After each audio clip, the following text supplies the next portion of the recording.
तो आज हम स्टार्ट करेंगे क्लास 11th में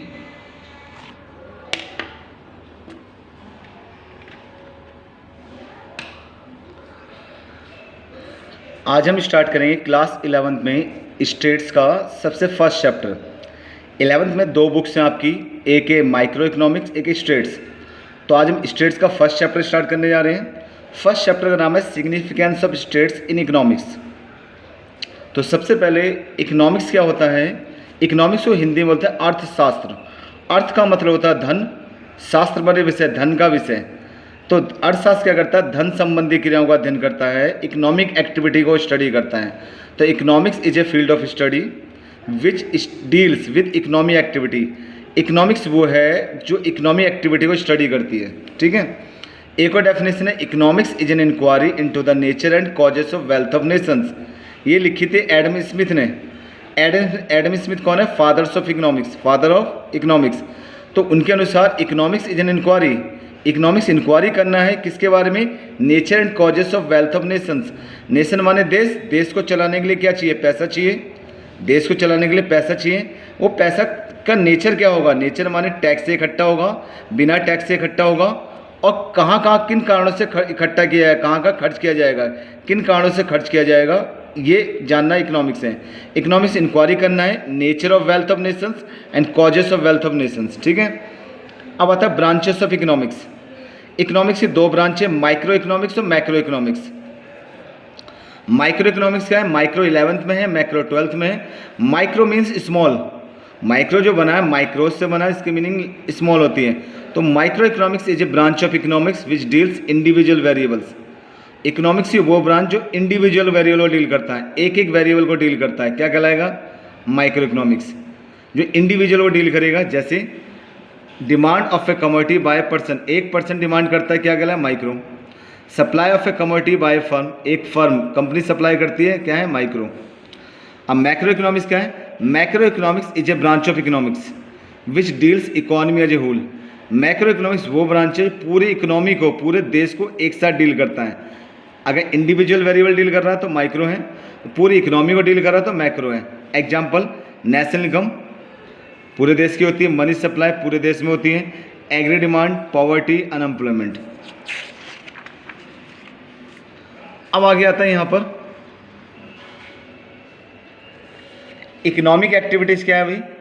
इकोनॉमिक एक्टिविटी होती क्या, पहले economic activities are those activities which provide source of income to the people.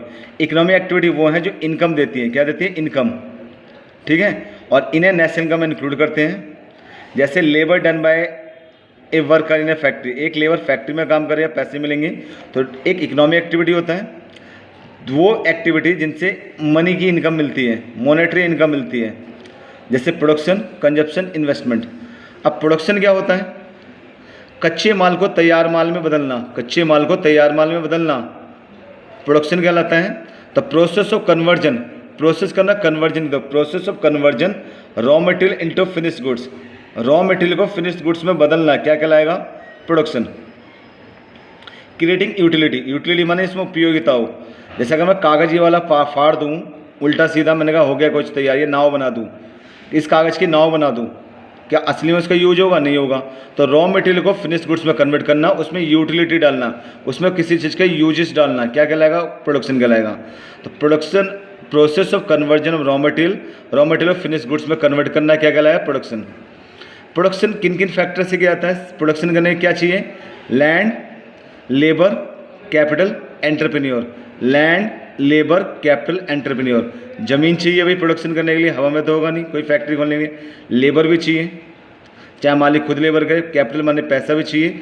Entrepreneur होता है मालिक, जो इन सारे रिसोर्सेज को लगाता है। नाउ कंजप्शन, कंजप्शन क्या है, कंजप्शन इज ए प्रोसेस। भाई कंजप्शन एक ऐसा प्रोसेस में कोई व्यक्ति किसी गुड्स या सर्विस को यूज करता है, वस्तु या सेवा का इस्तेमाल करता है। Consumption is a process in which a person consumes. Consumption वो प्रोसेस है जिसमें कोई भी पर्सन यूज करता है किसी गुड्स को, कंज्यूम माने यूज करता है किसी गुड या सर्विस को, टू सेटिस्फाई वांट। एक ऐसी प्रोसेस जिसमें कोई व्यक्ति किसी वस्तु का या सेवा का इस्तेमाल करता है अपनी वांट्स को सेटिस्फाई करने के लिए। और कंज्यूमर कौन है? Consumer is a person who consumes any good or service to satisfy want. Consumer वो व्यक्ति है, कंज्यूमर वो पर्सन है जो किसी गुड या सर्विस का इस्तेमाल करता है अपनी वांट को सेटिस्फाई करने के लिए। अब इन्वेस्टमेंट, देखो इन्वेस्टमेंट सुना ना, इन्वेस्टमेंट कर दिया, निवेश कर दिया। इन्वेस्टमेंट क्या होता है? जो हम डेली लाइफ में खाने पीने की चीज़ लाते हैं वो इन्वेस्टमेंट नहीं है। हमने मोबाइल लिया, घर लिया, गोल्ड लिया, शेयर्स लिए, ऐसी चीज़ों पर पैसा लगाने इसमें ज़्यादा कैपिटल लगती है। तो increase in amount of capital assets का बढ़ना, increase amount of capital assets called investment. मान लो लास्ट ईयर मेरे पास 1 लाख का गोल्ड था, इस साल 2 लाख का गोल्ड हो गया, कितना कैपिटल एसेट बढ़ गई? 1 लाख। 1 लाख मेरा इन्वेस्टमेंट कहलाएगा। तो increase in amount of capital assets का बढ़ना क्या कहलाएगा? इन्वेस्टमेंट। नेक्स्ट है यहाँ पर स्कैर्सिटी क्या होता है? Scarcity is a situation in which demand of a good is greater than it's supply. Scarcity वो सिचुएशन है जिसमें डिमांड जो होती है किसी चीज़ की ज़्यादा होती है, सप्लाई कम होती है। जैसे ज़मीन लिमिटेड है, डिमांड ज़्यादा, सप्लाई कम है, तो स्कैर्सिटी इज ए सिचुएशन